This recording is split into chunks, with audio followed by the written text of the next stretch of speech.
நம்ம சேனலில் இன்னைக்கு கிறிஸ்மஸுக்கு பெசா எப்படி கழுத்தில் செய்யலாம்னு பார்க்கலாம் வாங்க. 1/4 கப்பு ரவா, 1/4 கப்பு நெய். இந்த மாரி நெய்யில் 5 நிமிஷம் நல்லா ஊற வச்சுக்கணும். 1 கப்பு மைதா சேர்த்துக்கணும்.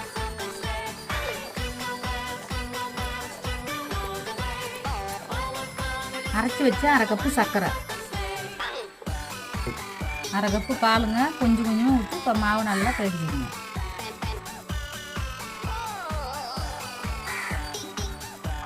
இந்தமாரி மாவை நல்லா பிழிஞ்சிங்க, சப்பாத்தி மாவு அளவுக்கு.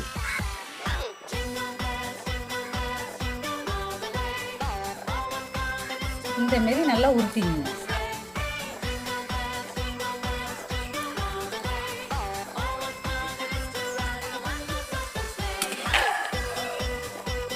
அவ்வளோதாங்க, கழுக்கல் ரெடி. எல்லாத்துக்கும் ஹாப்பி கிறிஸ்மஸ்.